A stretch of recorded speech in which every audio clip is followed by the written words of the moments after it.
I want to welcome all of you. I'm Howard Friedman. I'm the director of the Jewish Community Library, which is a program of Jewish LearningWorks. And I want to welcome all of you to the concluding event for this year's One Day, One Book program. And I want to thank our partners at Congregation Etz Chaim in Palo Alto. One Day, One Book is about books, but for me, it's foremost about conversation. What we ask of participants is not only that you read the selected book, but that you talk about it.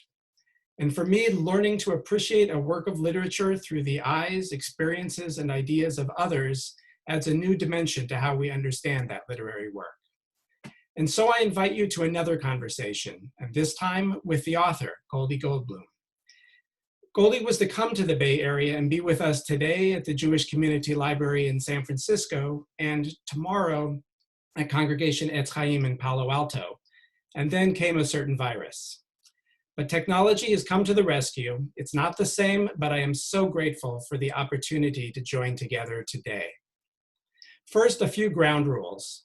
Because we have a very large number of attendees, and because we're really not very interested in being Zoom bombed, everybody is going to be muted during the program except for the author and myself.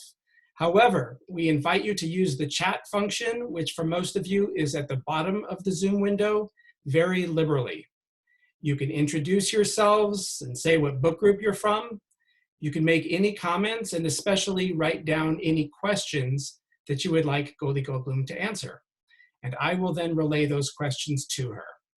We've decided to keep her introductory remarks on the brief side in order to accommodate those questions, so please do ask them.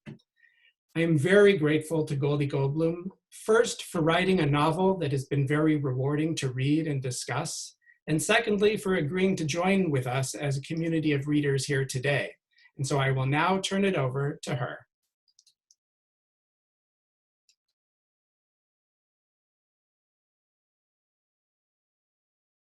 Yep. Hello, everybody, and thank you to Howard for that lovely introduction. I'm so grateful to be invited. Of course, it's not quite the same to be sitting here in rural Wisconsin instead of in lovely sunny San Francisco. It's like a flood here. It's very, very rainy. And I would usually, the first thing that I would do is I would ask you all to think about why you came to hear me speak today. Like what's the one question or the one thing that you're most interested in hearing about? And then I would try to respond to that. So unfortunately, I can only ask you that. But if you have those things in mind, if you would put them in the chat, that would be really helpful, because then I can respond and you'll get to hear the things that you wanted to hear instead of the things that I just came up with in my own mind, which could be, I don't know, a recipe for lasagna or something, boring things instead of the things that you actually want to know. So I usually start with me. I'm Goldie Goldbloom. I'm from Australia. You'll probably notice the funny accent. And I'm from a rural family in Australia. And I started writing when I was a little kid. I enjoy writing a lot. And I ended up writing this book, though, for a different reason. Most of my books are heavily researched. They're sort of historical things that I look up the information and go to libraries and interview people and do all this kind of work. But this book, On Division, was different. And it was different because I was sitting with one of my sons, whose name is Yuda, the same name as Yidel, the main male character in the book. And I was talking to him, and he's a very talented musician, and I wanted him to record his music. And so I said to him, Yuda, you should record your music, and I should write something, and we'll take a 10-day creative sort of vacation from the world, and we'll sort of lock ourselves in for 10 days and do what we can. And he said yes. And I said, oh, great. And then I went, oh, no, actually, that's kind of challenging for me because I usually do tons of research, and the research alone takes years, not 10 days. So I said, oh, it's got to be a book about something that I know a lot about. And what I knew a lot about is the Hasidic world, because I am part of the Hasidic world. I live in the Hasidic community in Chicago.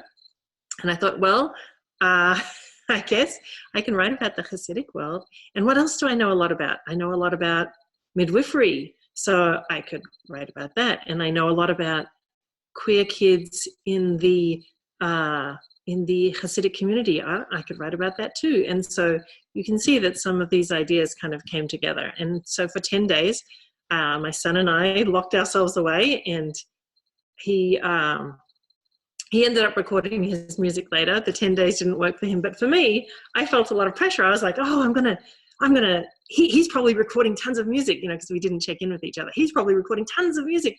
Oh, I have to, write a ton. And so I did write a ton. I wrote the entire book because it was a little competitive, I suppose, but also because the idea of the story was there originally from, the first day when I sat down to write. I thought, oh gosh, what am I going to write? It's not like the normal way to write a book.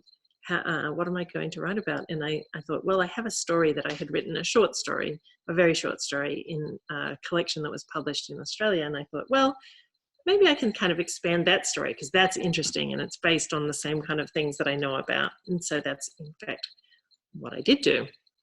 And I tell my students all the time this thing that for me was kind of important as a writer, and that was that when I was little, I used to think, oh, it must be impossible to write a book. My grandmother was a writer, and I thought, it must be impossible to write a book. It's so many pages. And then I read somewhere, I was obsessed with James Herriot at some point in my youth. And I read somewhere that James Herriot said, he's a very busy vet in Yorkshire, in England. And he said, if you just write 1 page a day, at the end of the year, you'll have 365 pages. And so I thought, well, I could write a page a day. Even if I'm really busy, how hard could a page a day be? And turns out actually sometimes a page a day is really hard. But during my best moments, I can usually write 20 or even 30 pages a day. So that's sort of where I hope to get, where I'm so excited about the idea where I just can't stop and I just keep on writing, and I end up with a lot of pages in the day. So some people like to ask where I write or how I write. I write longhand. I'm a terrible typist. I didn't learn how to use computers until fairly recently, and I'm shocking at it, just terrible. And so I type very slowly with 2 fingers, and mostly I just write longhand. And I like comfy locations to write, and so I tend to write, I know this sounds weird, I put a big blanket down in my bathtub, but it has the perfect back slope. So an empty bathtub works well for me. I like that. And I, as a mother of 8, most people, when I say that I'm a mother of 8, they immediately shave off 50 IQ points and they start talking really slowly to me. But no, you don't need to shave off the IQ points. I did it deliberately. I always wanted the kids. And so when I do stuff like writing, I have to fit it in around my kids because my kids take priority for me. I have a large family, and if they need something, there's no saying to them, oh, well, mummy's writing. That doesn't work. So I have to go and do their thing.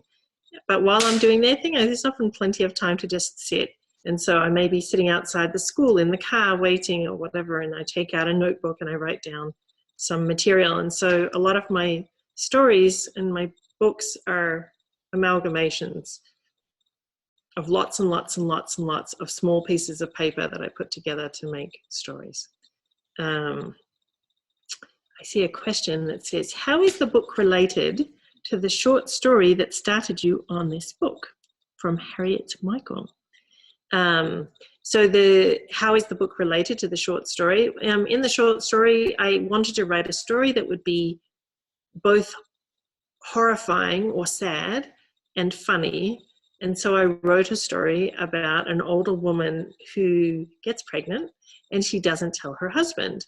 And I thought that was quite an amusing story, and it gets to the end, and of course it's sad, very similarly to the actual story.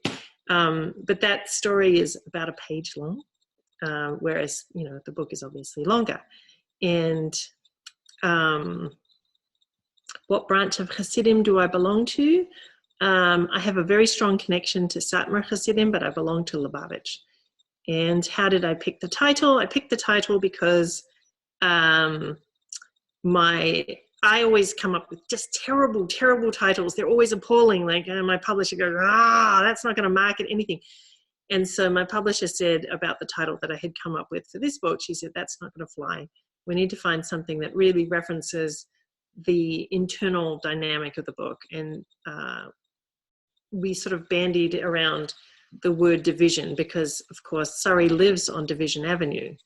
And the whole, many of the things that are talked about in the book, many of the things that happen in the book are about divisions between people, between family members, between different aspects of education, all kinds of things.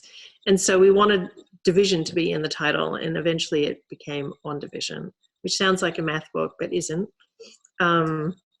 What was the title that I originally had that didn't work?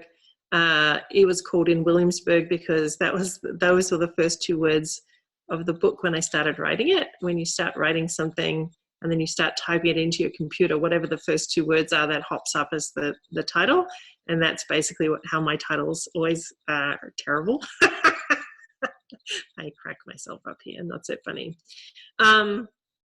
Let's see. I'm going to keep on talking and then I'll get back to some more of the questions.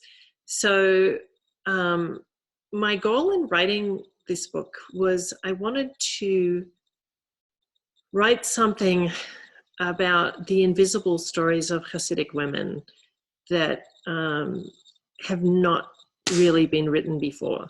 There are many people who are outside the community who have written about the lives of Hasidic women.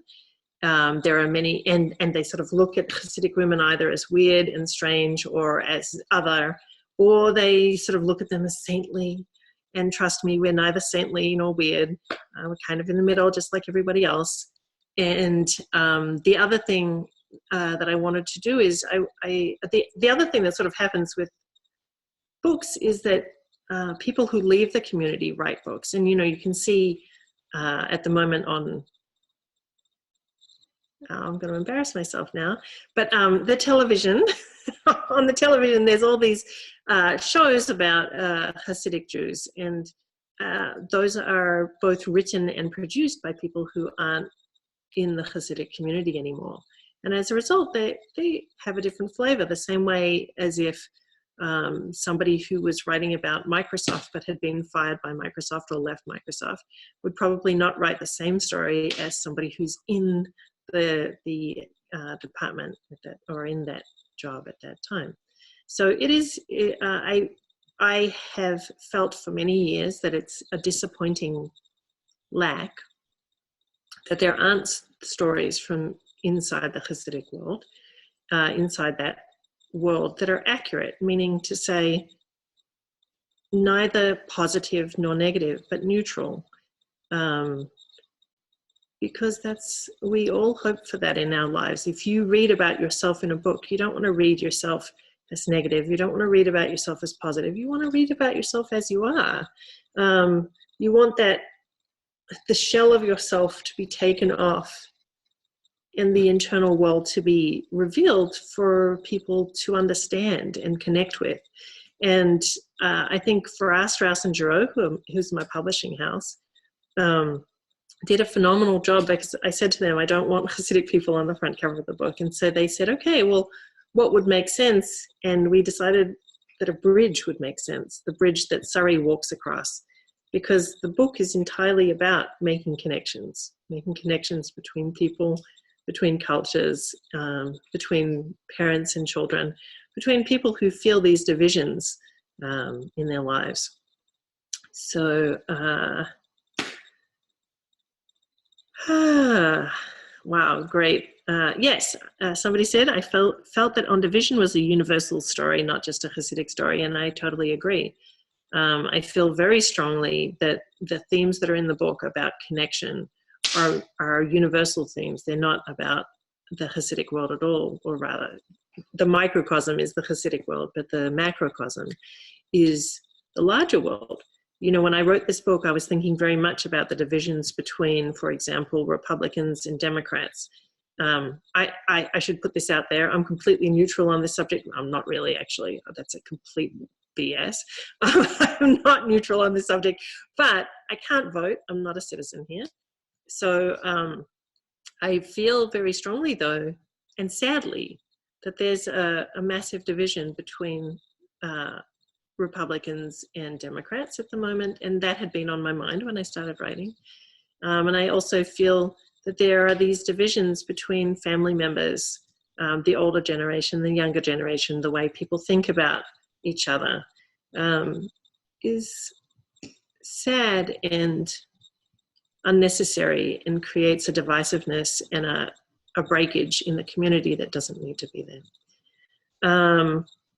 Here's a question. What was your journey from Australia to your current location, and do you think you'll remain in the US?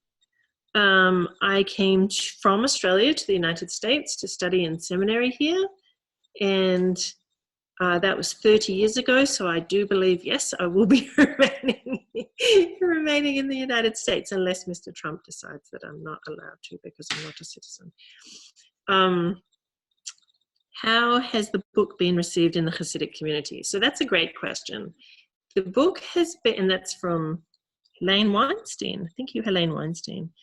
The book has been received exceptionally well in the Hasidic community. I was very nervous when I wrote it. And certainly when it went to publication, I thought, oh dear, this has the potential to cause me more woe than I've inflicted on myself.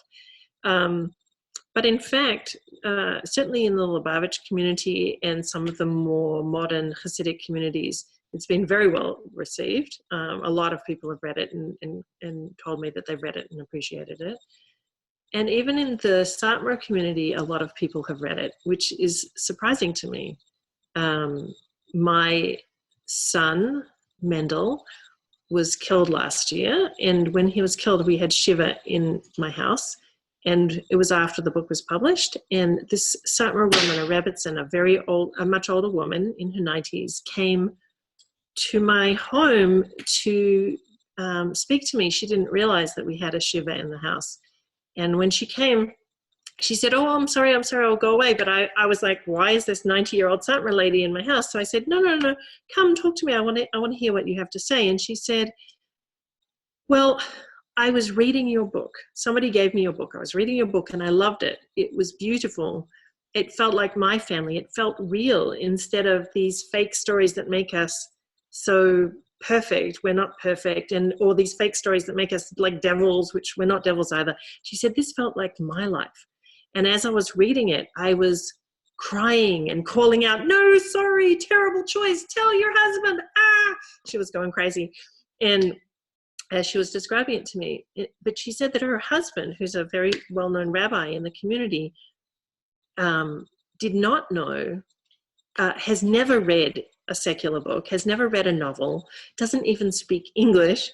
And so he kept on asking her about the story. And when she finally finished and she was crying, he said, read it to me. Read the book to me. Now, it's easy to translate my book into Yiddish because I translated it from Yiddish to English. So it goes back into Yiddish very easily. It was purchased for sale in Germany I think for the same reason, because it's very easy to translate into German or into Yiddish.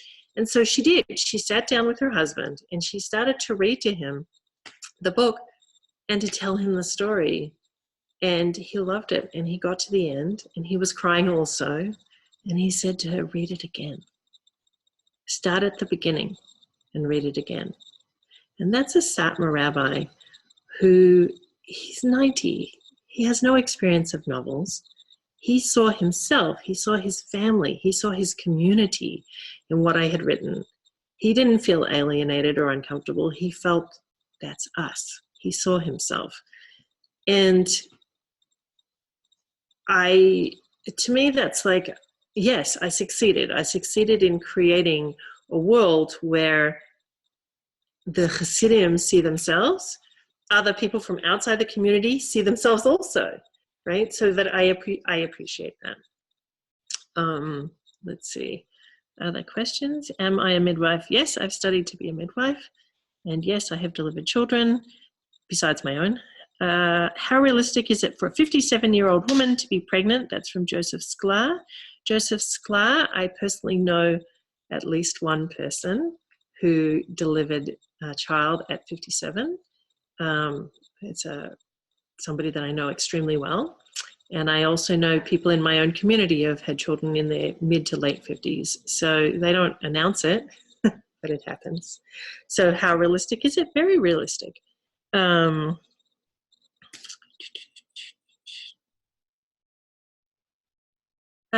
David Waxberg from Ellen, interested in hearing about what it's like to stay in the Hasidic community even when or if you're not always welcome. So that's a great question. As most of you will know, if you've done any Google searches or if Howard said anything to you or whatever, I identify as queer. And when I came out in the Hasidic community, it caused somewhat of a furor. And the assumption was that I would leave, but I didn't leave.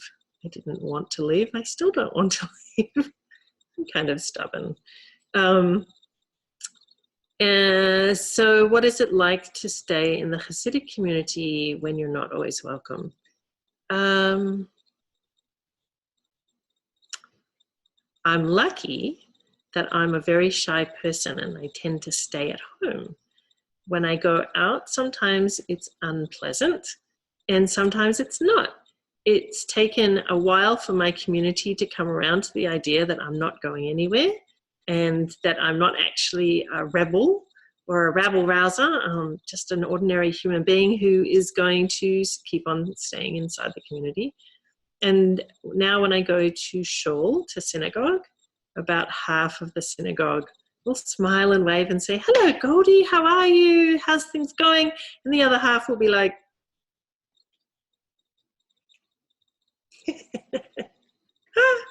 but you know what? That way you know who actually likes you and who doesn't. It's probably like that anyway, right?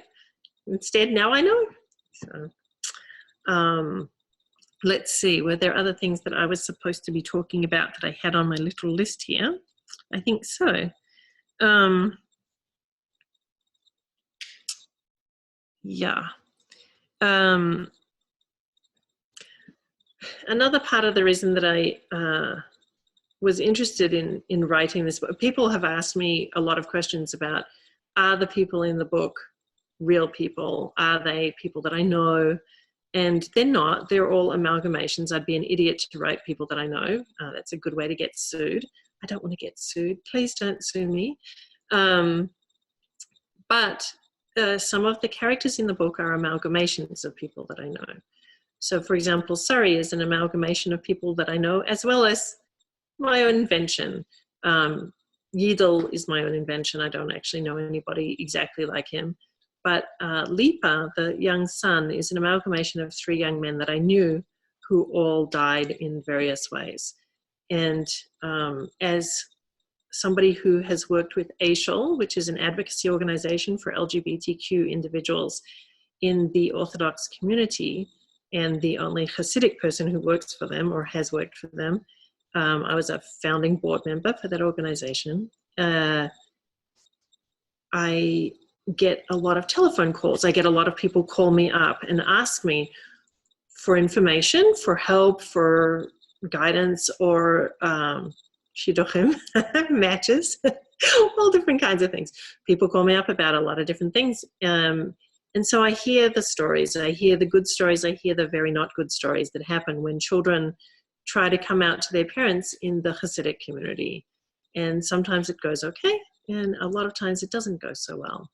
And for the children who it goes particularly badly, there are sometimes unpleasant outcomes. So Lipa is very much part of that information or knowledge that I have. And he is an amalgamation of 3 people. So if you are watching and you think, my gosh, that seems a little familiar, or at least a part of it seems a little familiar to somebody that you know, then that is actually probably correct. Let's see, a question. What is it like living in rural Wisconsin? What brought you there from Chicago? Elise. what brought me to rural Wisconsin was I am from a rural family myself, and I have a massive garden in Chicago, but it's in the city, and it's right next to the sidewalk. And so I was outside in my garden working, and a gentleman stopped about 4 feet away from me and started coughing like a maniac. And since my neighborhood happens to be the most, I think, infected neighborhood in Cook County, which is currently the highest rate of cases at the moment in the United States, I said to myself, "Self, take thee away, get out of here," jump in the car and go someplace safer. So I did. How did I choose Lipa's name? I chose Lipa's name because it's a very common Satmar name, Yontef Lipa. So yeah, it's just a well-known Satmar name. And another one, from Cynthia Strauss, would that Hasidic rabbi have felt as moved the same way about the book if he had been younger? That's a great question. I don't know. He has a large family. As to the best of my knowledge, he doesn't have any gay children, but it was clear that he has felt disconnection with his own children. And I think anybody who has a large family, or even not a large family, has moments when they feel like, yes, I'm really connected with my family, everything's going great. And then other moments when they're like, I did something wrong, something's not working for me, something's not right, I don't know what to do. How do I connect with my child? Or their child will do something and you sort of go, is that person related to me? Oh my gosh, I can't believe that this is a product of my uprising. So is it possible that he was thinking that? Yes, it's possible. It's possible. Here we go, Diane Fisher. In the non-Orthodox community, it seems that miscarriage, stillbirth, and infant death are not discussed. It seems similar to the unspoken pregnancy in your story. This is part of the universal aspect of your book for me. That doesn't seem like a question. That's a statement. Well, in the Hasidic community, pregnancy isn't discussed. Miscarriage, stillbirth, and infant death for sure are not discussed. Anything to do with reproduction it's off the table. So I'm not sure if that was a question. And then from Lisa Meltzer-Penn, is your community less strict than the one you depict in the book? I ask because I believe you are a university professor and out and divorced, and these seem like things that were impossible in Surrey's community. We like to debate this in my community. Are we actually less strict than this other community? Are we more heartfelt? Are we, I think that in some ways we are less strict. In some ways we are more strict. There are certain aspects that we're more strict and certain aspects that we're less strict. The ones that we're more strict in are the invisible ones. The ones that we're less strict in are the ones that are visible. So to the outside eye, it often will look as if we are, the Lubavitch community is less strict than the Satmar community. But in many ways, it's the difference between Lutherans and Methodists. Who's more strict? It's just different. And then, yes, I am a university professor, although in the age of COVID, alas, I do not have classes. I am out, yes, and I am divorced, yes. These things are impossible in Surrey's community. They're not impossible. There is, in Surrey's community, there is a woman who's a judge. And as far as divorced, when I got divorced in my community, I was the first person to get divorced in my community. It was very shocking to my community. They had all kinds of big meetings to discuss what to tell the children, not just my children, but everybody's children. But it's become, over the past 10, 15 years, a little more common. People do get divorced and then they get remarried typically, although that's not my plan. And there are a few people who are out. As far as I know, I may be the only Hasidic person who is out and has remained in the community. Did I grow up Hasidic? I did not, although I became Hasidic very, very, very, very young, surprisingly so. If so, did you also have a secular education, considering you said you came from a rural area? Karen Pliskin. Yes, of course I had an education. Of course I did. I had a very good secular education. I had a very good Hasidic education. I have degrees in both secular studies and degrees in Jewish studies. I like studying. I like learning things. And yes, I will take questions from attendees from Howard. Okay, so I have a few questions to relay from people. One was a question of about what you had mentioned about writing the entire book in 10 days. How long did it take you from what you had in 10 days to arrive at the more or less finished manuscript? Well, it takes about a year after you hand in a finished manuscript until they hand it back and say, okay, it's done, and we're going to send it up to the publishers. During that time, people can go back and forth a lot. You know, the publisher could send you a million edits and you just sort of sit there on your bottom and say, oh, I'm not doing that, that's too hard, or I don't want to, or I'm busy, or whatever. In my case, I finished the edits in several days each time they sent them back. So just a few more days, a couple of times more. So 20 days, I don't know, something like that. So one question, this is specific to the plot of the book. Your process, and said Sherry asks, how did you decide to resolve the pregnancy situation by having the babies die? Did you consider having other possible endings? Well, I know everybody hates that the babies die. You'd have to be a monster to wish that the babies die, right? And at the same time, realistically speaking, in terms of what is most likely to happen to a 57-year-old woman who has gone through chemotherapy and is now pregnant with twins, the most likely outcome is miscarriage. So I tend to err towards the most likely. I did not think about other options for her. I did think, would she have the babies? What would that be like? But also as a writer, your job is to constantly think what would cause the most psychological pressure on your character. And certainly for Sari, the most psychological pressure for her is not the delivery of the babies, something that she's used to, but the loss of the babies. That's the most psychological pressure. Thank you. One question was, tell us about what you did for your San Francisco research. San Francisco research? What San Francisco research? Remember that I said I did no research at all. I did no research at all for this book. All my other books, I spend hours and hours and hours, days, months, years researching. This book, I did no research at all. I am going to be frank, I did no research at all. One of the young men who died, who is the model for Lipa, died in San Francisco. That's the only reason that I put him there. We have a question. Could you maybe talk from your perspective about why Suri did not tell her husband she was pregnant? Such a good question. My goodness. You know, when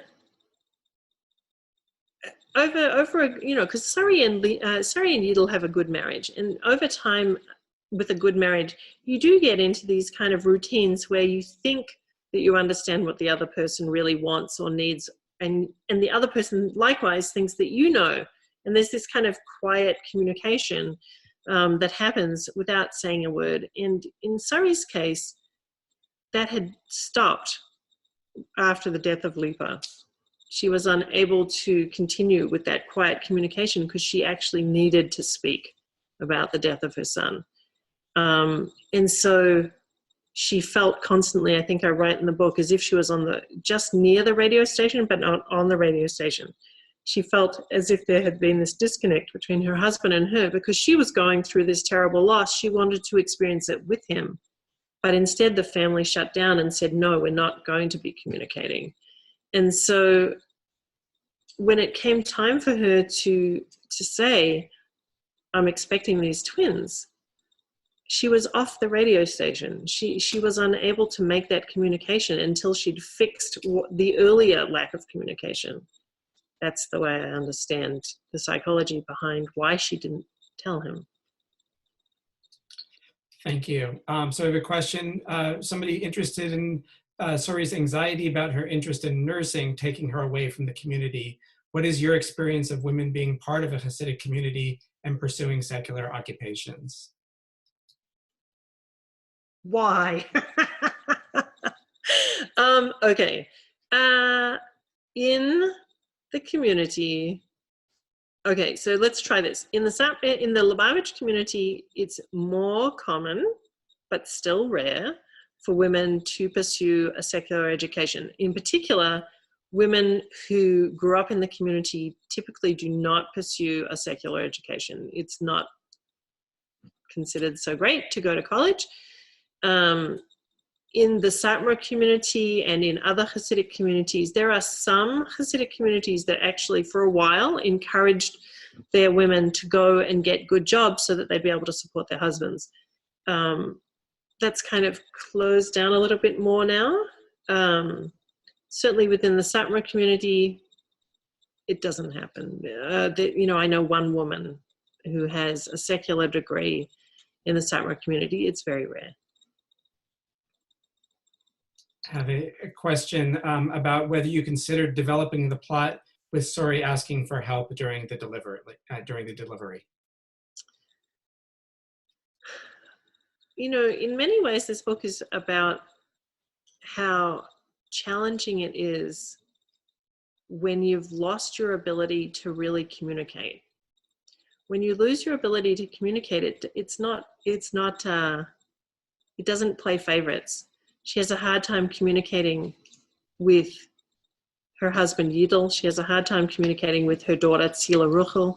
She has a hard time communicating with Val, the midwife. And as a result, even when she's having the babies, she doesn't really reach out. She doesn't communicate. She doesn't say what she needs. And I think that that's also part of the culture in the Hasidic community, that women in general kind of like to tough it out and say, I can manage this, I can do this. And in her case, I think that she has never really truly acknowledged the fact that she's pregnant. So if you never really truly acknowledge the fact that you're pregnant, comes time to deliver, am I really having a baby? Is this really happening right now?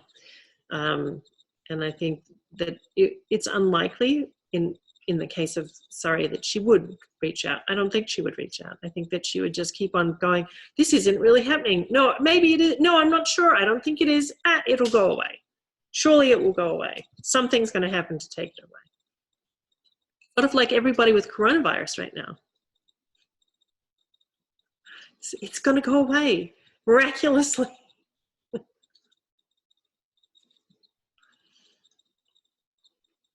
So we have a question about Hasidic women novelists and the lack thereof. Do you think that there is a future in which we will hear more from Hasidic women novelists or Hasidic novelists in general?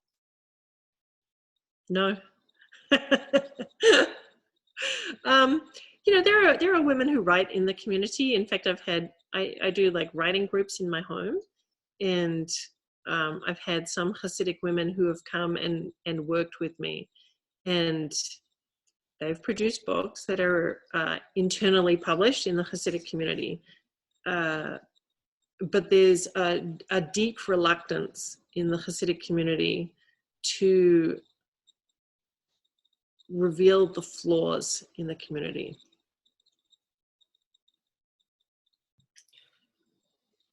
So I have some questions. Some of these are more personal in nature, so you can answer if you wish and feel free not to. So one is, what kind of education are your own children receiving?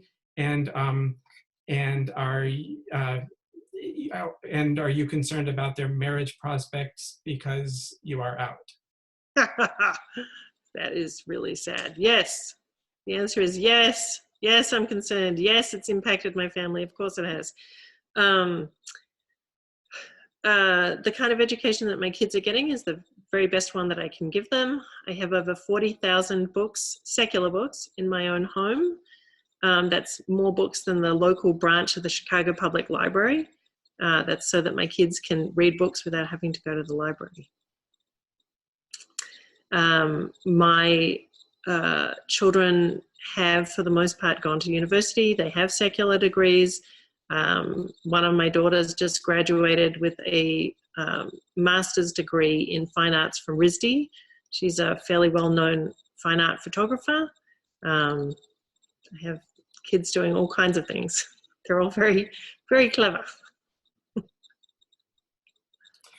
So one question that sort of is a little goes beyond where the book ends, which is how does she think the community would have responded to the birth and death of their babies? Would they have known about it? Would have been hushed up subsequently? It absolutely would have been hushed up. It wouldn't have been talked about at all. Yeah. People wouldn't have known. And in fact, it would be fairly unusual for her to let her family know. In the book, I make her tell her family because I want her to break that lack of communication and to tell her family things. But in real life, in the Hasidic community, it is exceptionally unlikely that she would tell her family. So I have a question about how the book has been received by non-Jewish readers and book clubs. Yeah, so it's amazing to me, actually. I have a lot of book clubs approach me and say, "Oh, would you talk to us and everything?" And when I do get to talk with them, I see that they're non-Jewish women with glasses of wine and little tiny pieces of toast, like eating their toast and drinking their wine and stuff. And I say, why are you interested in my book? Like, what's interesting for you? And they say, it's all about our lives. And that makes me also very happy, because it is. It's about everybody's lives. So the question is back to private. Do all of your children want to stay within the Hasidic community? Oh, I wish. No, they don't. I have a son who is a rabbi, and I have a daughter who teaches gardening to inner city youth and is heavily tattooed. We've got it all. One question is, what, if anything, do you think of the movie or TV series Unorthodox? Everybody asks me this. Why do they all ask me this? Okay. Let's see. What do I think about it? I think very similarly to what I said earlier, which is that a story that's written about a community from within the community is per force a different story than one that's written by somebody who left with a great degree of anger and resentment. When I understand that she's angry, and I understand why she's angry, and I feel tremendous pity for people who feel forced to leave the community. And at the same time, there are very beautiful things inside the community, really incredible things that are to be envied and not rejected and not hated. And it's hard for me to, I feel like it's kind of pandering in a certain way when secular venues sort of publish these works that really attack and dislike the Jewish community, the Hasidic community, for some things which are personal to the people who went through them. And I think that, listen, I'm never going to tell you that the community was nice to me when I came out. They weren't. They were horrible. They were just horrible. At the same time, when my son died, was the community incredibly supportive, far more supportive than a secular community, far more supportive than anybody you could possibly met. Yes. Yes, they were. So, right? There's this thing that happens where there are bad things and there are good things. So this is true in every community. This is true wherever you go in the world. You know, you can run as far as you want from the Jewish community and you'll still end up with this, a kind of a balance. Some things that are great, some things that are not great. And you have to decide for yourself, like, what are the things that you want in your life? Do I want community? I do want community. Do I want a degree of everyday holiness? Yeah, I do want that. I choose that for myself. Can people make me leave? No, they can't. They can't make me leave. They can say, hey, we don't really like you here. And I'm like, screw you. I don't care. You can't make me leave. And that's essentially what's happened. Like, you can be mean to me, but after a while you give up. And that's true if I lived in some tiny community in rural Wisconsin, let's say. People could decide that they don't like me for some reason and really give me a hard time, and I could be, oh, I can't live here anymore, I have to go. Or I could just be like, I like it here. I don't want to leave. That's how I feel. I like it here. I don't want to leave. I have a question about how your children responded to the book. I always tell the story that it's actually Yuda again, that when my first book was published, the Chicago Tribune came to my house to interview me, and Yuda happened to be sitting on the stairs. He was a little kid, and they said to him, what do you think about your mother's work? Do you want to be a writer also? And he said, no way. Do you know how hard that job is? It's so hard. And she doesn't get paid anything. No, I don't want to be a writer. And the other story that I tell about, you know, does your family read your books, or how do they respond to your books? When I went home to Australia, somebody said to me, what does your brother think of your books? And I said, he's never read them. So half my family has read my book. They like it. The other half are like, we don't want to read it. It's all good. So I have two questions. They're somewhat related. One is to talk a little about your teaching, your work as a teacher, and the other is the question of what, if anything, you're working on your next book. So is there a specific question about the teaching? Well, the question was, what is the field of study in which she teaches? Okay, so for the past 11 years, I've been teaching creative writing at Northwestern University and the University of Chicago. At Northwestern, I teach in their undergraduate and graduate departments, and at University of Chicago, I taught in their undergraduate department, teaching creative writing to students, and I also teach students in my own home. I have like different creative writing workshops that I do, and I teach at home. And I also have sort of an independent editing program. You can see, like, I'm just like patching together my income here. So I do independent editing for people who want to publish a book. And so I do developmental editing for them. I read the book and I give them different kinds of edits and suggestions. And at this point, I don't really take beginners. I mostly take people who already have a fairly established writing career. And then the question about what you're working on now or have completed. Thank you, Howard, for reminding me. I'm old. Let's see. So what am I doing now and what have I completed? I have 2 completed novels after this. One is set in the far northwest of Australia, and it's a utopian, a Jewish utopian community, and it's essentially a murder mystery, I guess, a kind of murder mystery,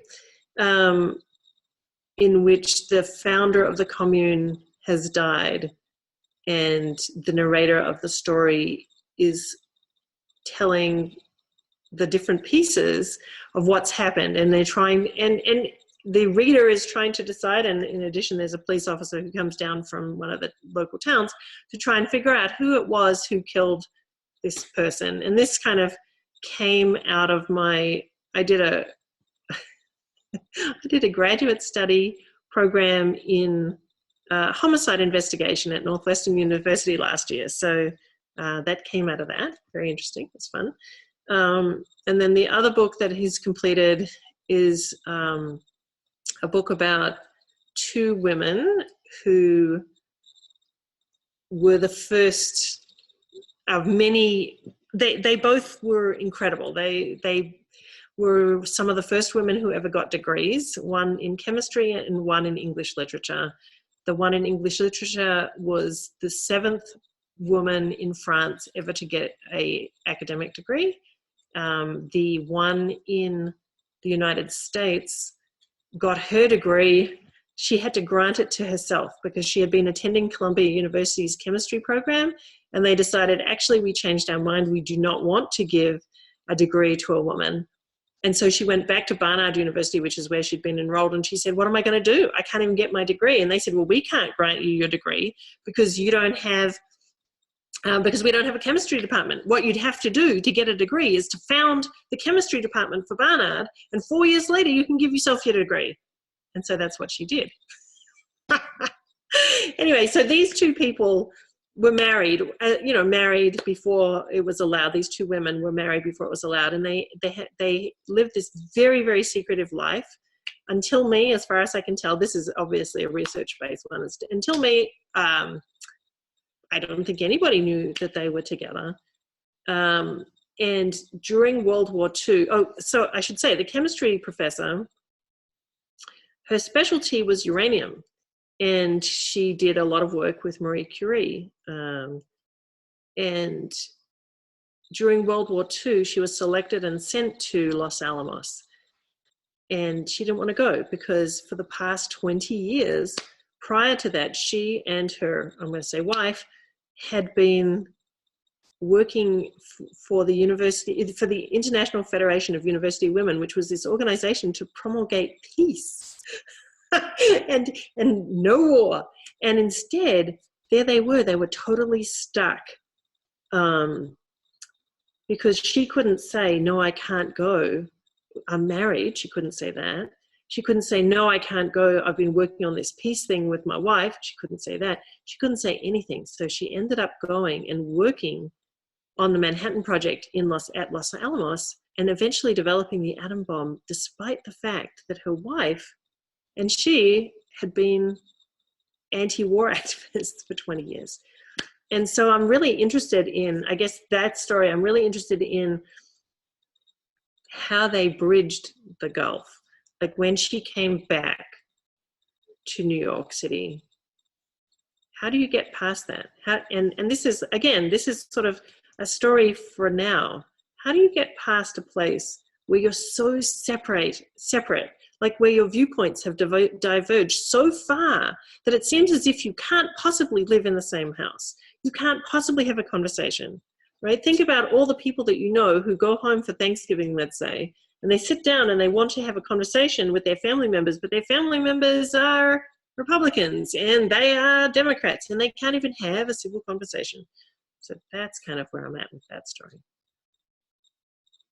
Division again. So a question about some of the writers who have influenced you and what you're excited about reading right now.